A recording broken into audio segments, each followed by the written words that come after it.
रतनपुर गांव में एक गरीब किसान रामू अपनी बीवी सरला के साथ रहता था। सुबह के वक्त मिट्टी के छोटे से घर में चूल्हा जल रहा था, जिस पर लोहे की कढ़ाई में थोड़ी सी सब्जी पक रही थी। अचानक दरवाजा खटखटाने की आवाज आती है। अरे इतनी सुबह सुबह कौन इतने जोर जोर से दरवाजा पीट रहा है?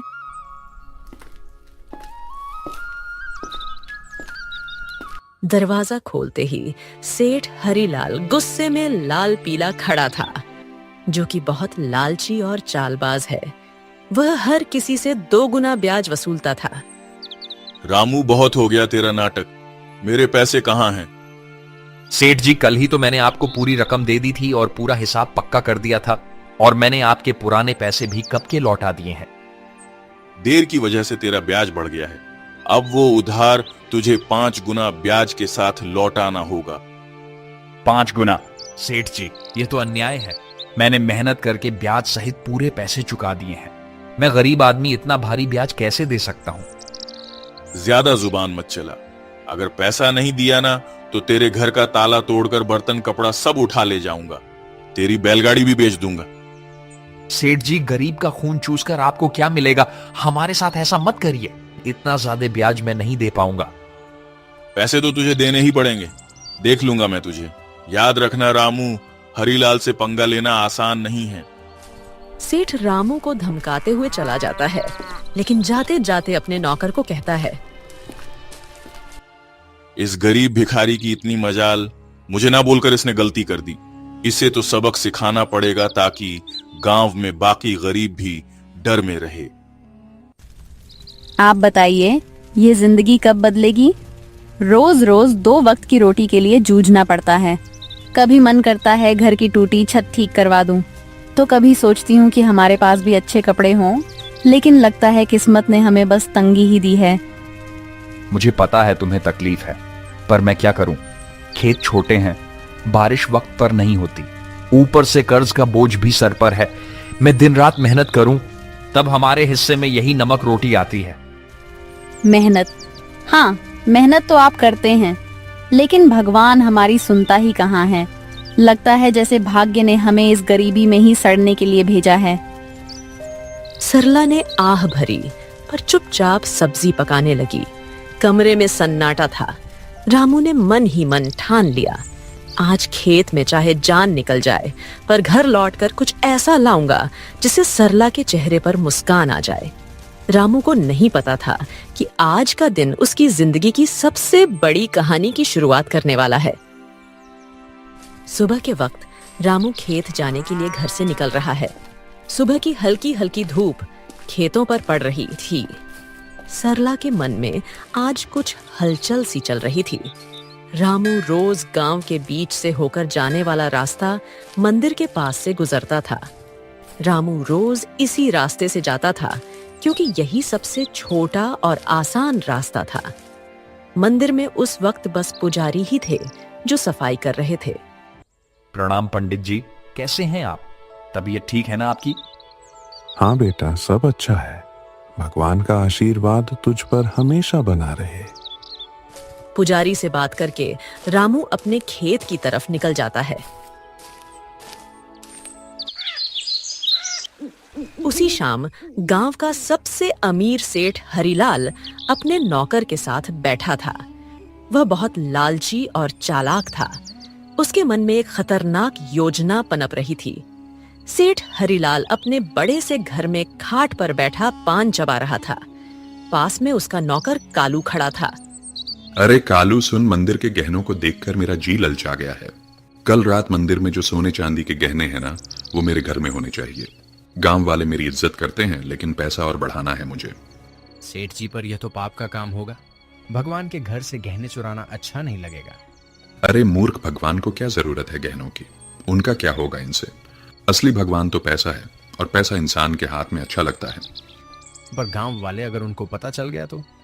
बस यही तो मजा है। चोरी हम करेंगे और इल्जाम किसी और पर लगेगा। पता है किस पर? उस गरीब रामू पर। आज उसकी और उसकी बीवी की जुबान बहुत ज्यादा ही चल रही थी। रामू, वो तो रोज मंदिर के पास से ही अपने खेत के लिए जाता है ना? हाँ, हम इसी बात का फायदा उठाएंगे। सबको लगेगा कि उसी ने चोरी की, गांव वाले पहले ही उसे तिरछी नजरों से देखते हैं। बस आज रात ही हम अपना काम कर देंगे और सुबह हंगामा हो जाएगा। तू बस ये याद रख, कोई गलती नहीं होनी चाहिए। आधी रात को हम मंदिर में घुसेंगे, गहने उठाएंगे और अपने गोदाम में छुपा देंगे। सुबह मैं खुद शोर मचाऊंगा और रामू का नाम लूंगा। कालू डरते डरते सिर हिलाता है और अपने सेठ की बात मान लेता है। रात का समय था। गांव में हर तरफ सन्नाटा था। बस कहीं कहीं कुत्तों के भौंकने की आवाज आ रही थी। उस रात सेठ लालच में अंधा हो जाता है और इस घिनौनी साजिश को अंजाम देता है। अपने नौकर से मंदिर में चोरी करवाता है। पास ही अंधेरे में एक काली बिल्ली म्याऊं करके गुजर जाती है, जैसे वो इस पाप की गवाही दे रही हो। अगली सुबह गांव के बीचों बीच मंदिर के सामने एक भीड़ इकट्ठी हो गई थी। हर कोई जोर जोर से बातें कर रहा था। माहौल में घबराहट और गुस्से की गूंज थी। अरे यह क्या हो गया? मंदिर के सारे सोने के गहने रातों रात गायब हो गए। इतना बड़ा अपशकुन, भगवान के गहने चुरा ले गया कोई। ये तो बहुत बुरी बात है। इसी बीच रामू रोज की तरह खेत की तरफ जाने के लिए उसी रास्ते से गुजर रहा था। भीड़ देखकर वो रुक गया और पास आ गया। अरे क्या हो गया भाई लोग, इतनी सुबह सुबह ये भीड़ किस बात की है? अरे रामू, तूने सुना नहीं, मंदिर में चोरी हो गई। भगवान के सारे गहने कोई उठा ले गया। रामू यह सुनकर चौंक जाता है। भीड़ में खड़ा सेठ, जो असल में चोरी किया था, वह बहुत मासूम बन रहा था। पंडित जी आप बताइए, कल रात तक तो गहने मंदिर में थे, फिर अचानक कौन ले गया? आप बताइए पंडित जी, क्या आपने मंदिर के आसपास किसी को आते जाते देखा है? आपको किसी पर शक है क्या? अरे मैंने देखा है रामू, रोज मंदिर के रास्ते से आना जाना करता है। सेठ जी, कल तक तो सब कुछ ठीक ठाक था। मंदिर के पास से तो कई लोग गुजरते हैं, लेकिन रोज सुबह सुबह खेत की तरफ जाने के लिए रामू इधर से निकलता है। मगर रामू ऐसा काम करेगा मुझे नहीं लगता। अरे पंडित जी, जमाना खराब है, आदमी की नीयत कब बदल जाए क्या पता। और वैसे भी जिसने किया है वो मुंह से कभी मानेगा नहीं। मैंने अपनी आंखों से देखा है। रात को जब मैं खेत की तरफ जा रहा था, रामू मंदिर के पास चुपके चुपके घूम रहा था। ये क्या कह रहे हो आप लोग? मैंने कोई चोरी नहीं की है। इतना बड़ा पाप मुझ पर मत डालो। अरे हाँ, ये गरीब आदमी है, पैसों की तंगी में है, ये कर भी सकता है ये काम। ये लोग मुंह पर अच्छे बनते हैं। अरे भगवान से डरिए आप लोग, हमने कुछ नहीं किया। हम गरीब जरूर हैं, लेकिन चोर नहीं। मेरे पति जितना ईमानदार इंसान इस पूरे गांव में कोई नहीं है। ऐसा मत कहिए, वरना भगवान आप लोगों को कभी माफ नहीं करेगा। रामू और उसकी बीवी ने बहुत समझाने की कोशिश करी, लेकिन भीड़ मानने को तैयार नहीं थी। सब रामू को ही चोर मान बैठे।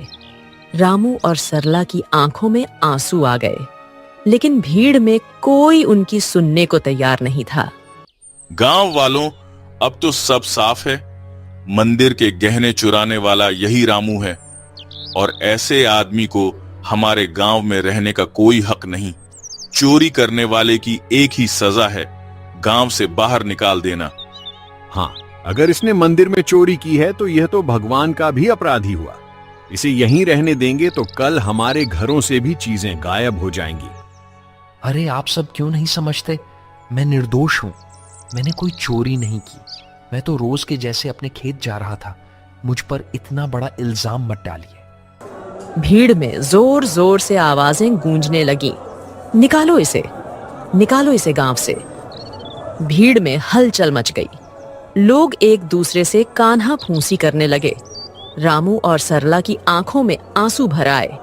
उन्होंने कई बार सफाई देने की कोशिश की, लेकिन किसी ने उनकी नहीं सुनी। सबने मिलकर उन्हें गांव के बाहर निकाल दिया। रामू और सरला मजबूर होकर गांव छोड़कर चले गए। रामू और सरला रोते रोते गांव छोड़ चुके थे। गांव के बाहर एक सुनसान जगह पर टूटी फूटी झाड़ियों और कंटीली झाड़ियों के बीच एक पुरानी पड़ी झोपड़ी मिली। मजबूरी में वहीं उनका नया घर बन गया। सुनिए जी, यह जगह कितनी सुनसान है। न पास में कोई इंसान, यहाँ आसपास की झोपड़ियों में कोई रहता भी नहीं है। न खाने को कुछ है। अब हम क्या करेंगे? क्या करें सरला? जब अपना गांव ही हमें ठुकरा दे तो कहीं और सहारा ढूंढना पड़ता है। यही हमारी तकदीर है। मैं तो ये सोच रहा हूं आखिर चोरी की किसने है, और इल्जाम मुझ पर डाल दिया गया। मैं असली चोर का पता लगाकर रहूंगा। दिन ढल गया। सरला रोते रोते सो गई। रामू सारी रात परेशान बैठा रहा।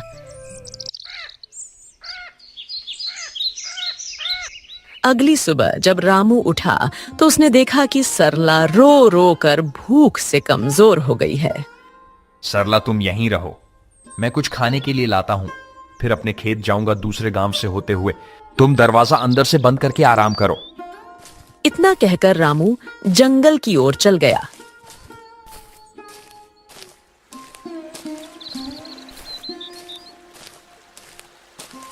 रामू ने सरला को कुछ फल और आसपास की नदी से पानी लाकर दिया। रामू दूसरे गांव से होते हुए अपने खेत जाने के लिए निकल गया। अचानक घने जंगल में सामने से एक साधु बाबा प्रकट होते हैं। उनकी लंबी दाढ़ी और वस्त्र उन्हें अलग ही आभा दे रहे थे। रामू उनके पास गया। बेटा, तू कौन है? तेरे चेहरे पर चिंता की रेखाएं साफ दिख रही हैं। बाबा, मैं इस गांव का ही रहने वाला हूं, पर अब गांव वालों ने मुझे निकाल दिया है। सब लोग मुझ पर चोरी का झूठा इल्जाम लगा रहे हैं। मैंने कोई चोरी नहीं की। रामू रोते रोते साधु बाबा को पूरी कहानी बताता है। सेठ का कर्ज, गांव वालों का इल्जाम और मंदिर से चोरी की घटना। बेटा, तेरी आंखों में छल नहीं है। तू सच्चा और साफ दिल का इंसान है। तेरी पीड़ा मैं समझ सकता हूं।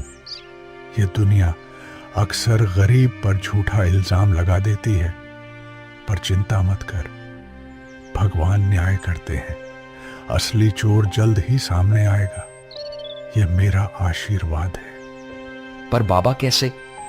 सब मुझे ही दोषी मान रहे हैं। गांव छोड़कर मैं और मेरी पत्नी यहां भूखे प्यासे पड़े हैं। कोई मेरी बात मानने को तैयार नहीं है। मैं कैसे साबित करूं कि मैं निर्दोष हूं? इस जंगल में एक श्रापित जानवर रहता है। उसने अपनी आंखों से असली चोर को देखा है। वही तुझे सच तक पहुंचने में मदद करेगा। पर ध्यान रहे, उस जानवर को ढूंढना आसान नहीं है। उसके पास जाना होगा, उसका विश्वास जीतना होगा, तभी वह तेरी मदद करेगा। श्रापित जानवर बाबा, वह कौन है? मैं उसे कैसे ढूंढूं? यहां जंगल में तो बहुत से जानवर हैं। वह एक श्रापित काली बिल्ली है। सच यह है कि उसकी आंखों ने वह दृश्य देखा है जो किसी और ने नहीं देखा। जा बेटा, उस जानवर को ढूंढ और उससे मदद मांग। वो बिल्ली तेरी जिंदगी बदल देगी। भगवान तेरा साथ देंगे। जा बेटा, सत्य की शक्ति तेरे साथ है। साधु बाबा रामू को आशीर्वाद देकर अचानक गायब हो गए। रामू समझ गया था कि यह भगवान की लीला है। रामू तुरंत ही बाबा के बताए अनुसार उस बिल्ली को ढूंढने के लिए निकल गया। जंगल का सन्नाटा, पत्तों की सरसराहट। रामू थका हारा, भूखा प्यासा, उम्मीद के सहारे इधर उधर भटक रहा था। उसने पूरा जंगल छान मारा, पर उसे वो काली बिल्ली कहीं नहीं मिली। दिन ढलने को आया। रामू अब निराश होकर अपनी झोपड़ी की तरफ जा रहा था। अचानक तभी उसकी नजर एक काली बिल्ली पर पड़ी। बिल्ली की चमकती आंखें दो अंगारों जैसी दिखाई दे रही थीं। ओ बिल्ली रानी, क्या तुम वही हो जिसके बारे में साधु बाबा ने कहा था? क्या तुमने उस रात देखा था? असली चोर कौन है? माँ, बिल्ली, क्या तुम मेरी मदद करोगी? मुझ पर झूठा इल्जाम लगाकर गांव से निकाल दिया गया है। क्या तुम सच जानती हो? मुझे बता दो, असली चोर कौन है? बिल्ली उसकी आंखों में देखती है। रामू का साफ दिल और अच्छी नीयत देखकर जैसे उसे सब समझ आ गया हो। अचानक बिल्ली की आंखों से एक अजीब सी चमक निकलती है और वह इंसानी आवाज में बोल उठती है। रामू, तुम्हारे साथ बहुत बड़ा अन्याय हुआ है। मंदिर के गहने तुमने नहीं चुराए। असली चोर तुम्हारे गांव का सेठ और उसका नौकर है। दोनों ने मिलकर मंदिर से गहने चुराए और चोरी का इल्जाम तुम्हारे सिर पर चढ़ा दिया ताकि कोई शक न करे। सेठ जानता था कि तुम गरीब हो, तुम्हारे पास कोई सबूत नहीं होगा, इसलिए उसने चालाकी से तुम्हें बलि का बकरा बना दिया। क्या गांव का सेठ, वही जो सबसे धर्म और दान की बातें करता है, और उसका नौकर भी तो यही सच्चाई है? गांव वालों ने मेरी ईमानदारी पर शक किया और असली अपराधी चैन से सो रहा है। मां बिल्ली, अब मैं क्या करूं? यह सच गांव वालों तक कैसे पहुंचाऊं? समय आने दो रामू, सच को कोई दबा नहीं सकता। मैं तुम्हारी मदद करूंगी। तुम मुझे कल गांव लेकर चलो। मैं वहां जाकर सबको सारी सच्चाई बताऊंगी और तुम्हें निर्दोष साबित करूंगी। रामू को बिल्ली की बातें सुनकर राहत मिलती है।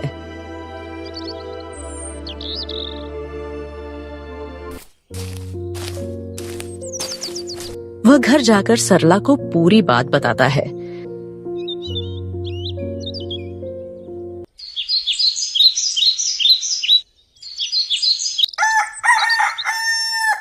अगली सुबह रामू और सरला बिल्ली को लेकर गांव जाते हैं और सबको बुलाते हैं।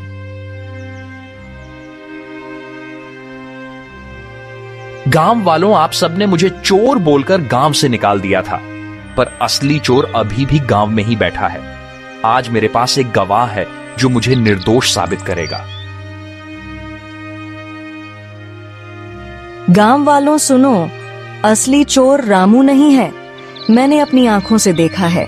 मंदिर के गहने सेठ और उसके नौकर ने मिलकर चुराए हैं। अगर तुम्हें यकीन नहीं होता तो सेठ के घर जाकर देखो, मंदिर के गहने वहीं मिलेंगे। अरे, यह बिल्ली बोल कैसे रही है? चलो हम जाकर देखते हैं सेठ के घर गहने हैं या नहीं। वैसे भी सेठ ही हमें हमेशा धोखा देता रहा है।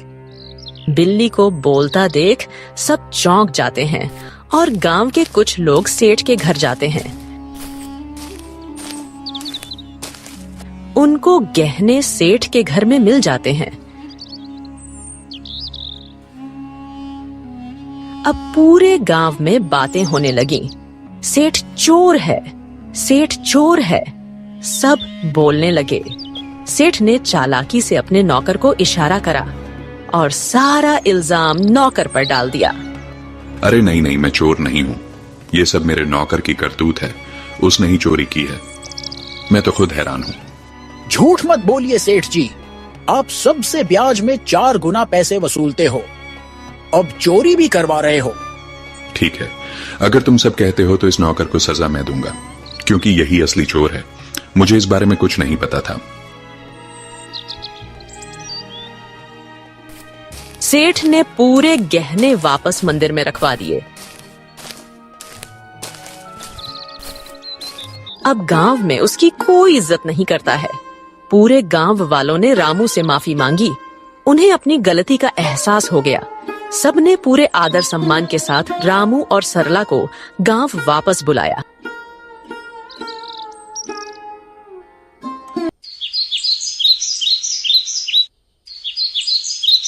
रामू और उसकी पत्नी सरला अब वापस अपने घर आ गए थे।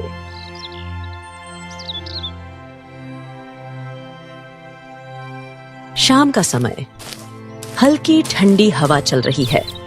रामू बोलने वाली बिल्ली के साथ खेत की तरफ जा रहा था।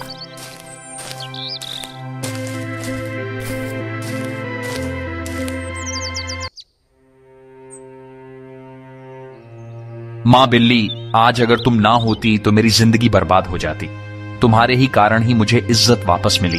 तुम्हारा बहुत बहुत धन्यवाद। रामू, अब मुझे तुमसे एक आखिरी बात कहनी है। अचानक तेज रोशनी बिल्ली के चारों ओर फैलने लगती है। बिल्ली चमकने लगती है और पल भर में वह एक सुंदर अप्सरा में बदल जाती है। रामू आश्चर्य से पीछे हट जाता है। अरे ये क्या हुआ? तुम अचानक अप्सरा कैसे बन गई? कौन हो तुम? हाँ रामू, मैं एक अप्सरा ही हूँ।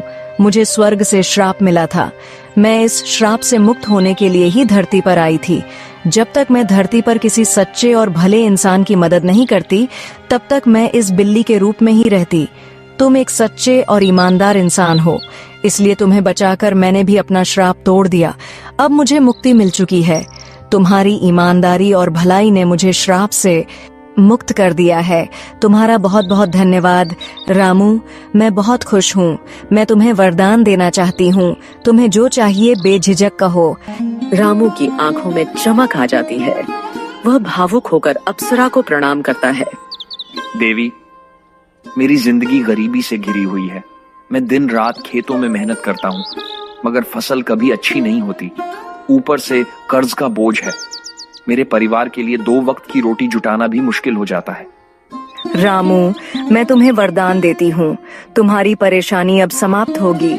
जंगल के बीच में एक लाल फूल के पौधे के पास एक चमत्कारी फल का पेड़ है। वह पेड़ स्वर्ग से आया है। उस पेड़ का फल सिर्फ ईमानदार इंसान ही खा सकता है। तुम वहां जाओ और वह फल खाओ। तुम्हारे खेतों में समृद्धि होगी, कर्ज मिट जाएगा और जीवन खुशहाल हो जाएगा। बस याद रखना, तुम हमेशा इसे ही रहमदिल रहना, वरना तुम्हारी जिंदगी वापस वैसे ही हो जाएगी। सुखी रहो रामू। अब मैं चलती हूँ, अपना ख्याल रखना। रामू को वरदान देकर अप्सरा अचानक गायब हो जाती है।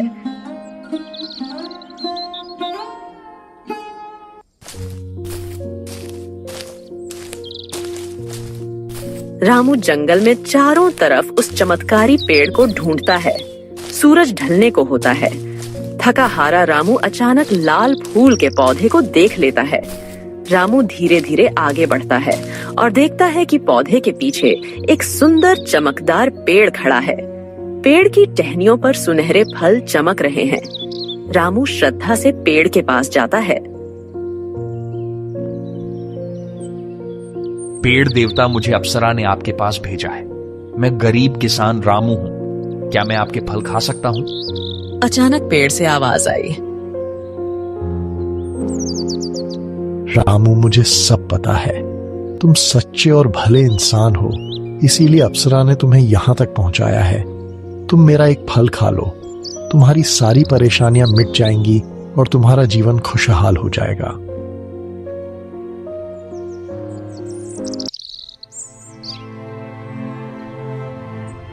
रामू पेड़ से एक सुनहरा फल तोड़कर खाता है। अचानक उसके शरीर में एक अजीब सी ऊर्जा दौड़ जाती है। वह पेड़ को धन्यवाद करके अपने घर की ओर निकल जाता है। और जैसे ही वह घर के पास पहुंचता है, उसकी झोपड़ी एक सुंदर बड़ा आलीशान घर में बदल जाती है। रामू दंग रह जाता है। उसकी पत्नी बाहर आकर चौंक जाती। अरे सुनिए, ये क्या हो गया? हमारी झोपड़ी कहाँ गई? इतना बड़ा घर कैसे बन गया? क्या यह घर हमारा है? हाँ प्रिय, यह सब भगवान की कृपा है। जंगल में मुझे एक अप्सरा मिली। उसने मुझे चमत्कारी पेड़ का रास्ता बताया।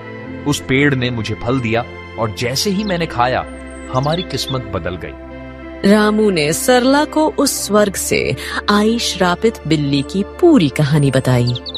इतने सालों की गरीबी के बाद अब हमारी जिंदगी बदल गई। भगवान का बहुत बहुत धन्यवाद। हाँ, मगर याद रखना, यह चमत्कार हमें सिर्फ इसलिए मिला है क्योंकि हमने कभी बेईमानी नहीं की। ये वरदान हमें हमारी मेहनत और ईमानदारी की वजह से मिला है।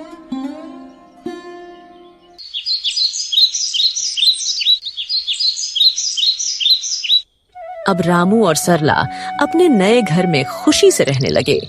पर रामू अब भी साधारण कपड़ों में ही रहता था। उसके अंदर जरा सा भी घमंड नहीं आया। उसने हमेशा उस अप्सरा की बात याद रखी। अब रामू गांव में सबकी मदद करने लगा। उसके घर में हमेशा अनाज भरा रहता था और मेहमानों के लिए दरवाजे खुले रहते थे। वह गांव के सारे जरूरतमंद लोगों को अनाज बांटता था। सारे गांव में रामू की बातें होने लगी। हर कोई अब रामू की बहुत इज्जत करने लगा था। एक दिन गांव वालों को रामू की तारीफ करते सेठ हरिलाल ने सुन लिया। यह सब देख हरिलाल को जलन होने लगी। ये सब दिखावा है। कोई इतना अमीर अचानक कैसे हो सकता है? जरूर इसके पीछे कोई बड़ा राज है।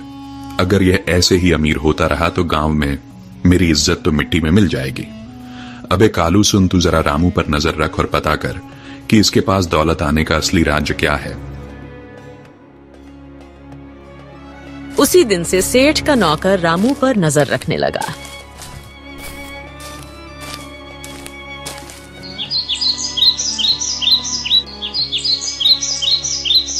एक दिन सेठ का नौकर रामू का पीछा कर रहा था।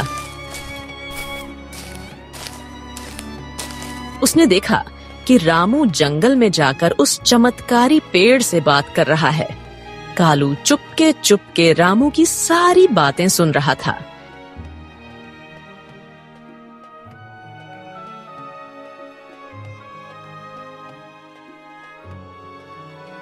सेठ जी, मैंने सब देख लिया, सब पता कर लिया। रामू उस जंगल के बीच वाले पेड़ से बात कर रहा था। उसने उस पेड़ का फल खाया है जिसकी वजह से उसकी गरीबी दूर हुई और वह अमीर बन गया। क्या सच में? तो चल अभी उसी पेड़ के पास चलते हैं। अगर रामू अमीर हो सकता है तो मैं क्यों नहीं? मैं तो उससे भी बड़ा अमीर बनूंगा। मेरे पास तो पहले से ही ताकत और पैसा है। उस पेड़ को मैं अपनी मुट्ठी में कर लूंगा। सेठ लालच में आकर तुरंत अपने नौकर के साथ जंगल की ओर निकल गया। पर उसे क्या पता था, आज यह लालच उसे ले डूबेगी। वो लोग पेड़ के पास पहुंचे और फल तोड़ने की कोशिश करते हैं, पर एक भी फल उनसे नहीं टूटता। सेठ गुस्से में आकर पेड़ से कहता है, ओ पेड़, सुना है तूने रामू को फल देकर अमीर बनाया है।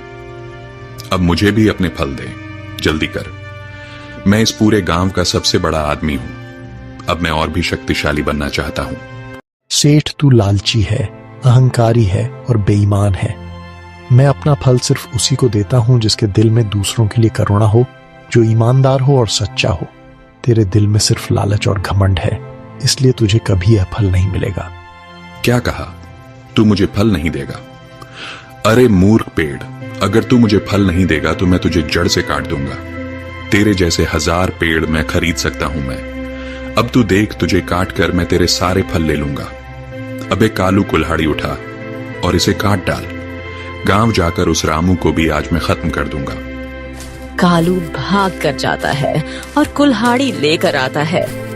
सेठ पेड़ को अपने पैर से मारने लगता है और उसका नौकर कुल्हाड़ी से पेड़ काटने की कोशिश करता है, लेकिन कुल्हाड़ी लगते ही चिंगारियों में निकलती है।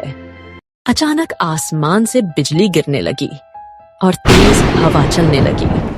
ठहरो, तुम दोनों को अपने लालच और पाप का फल अब यही मिलेगा। तुम्हें दूसरों की मेहनत और भलाई से जलन थी, अब तुम्हें इसका परिणाम भुगतना होगा। अचानक पेड़ से एक चिंगारी निकलती है। सेठ और उसका नौकर वहीं जलकर राख हो जाते हैं। सच्चाई और ईमानदारी की राह चाहे कितनी भी कठिन क्यों ना हो, अंत में जीत हमेशा अच्छाई की ही होती है। लालच और बेईमानी इंसान को कभी सुख नहीं दे सकते। भगवान भी उसी का साथ देते हैं जिसका दिल साफ हो और जो दूसरों की मदद करता है। इसीलिए हमें हमेशा नेक रास्ते पर चलना चाहिए।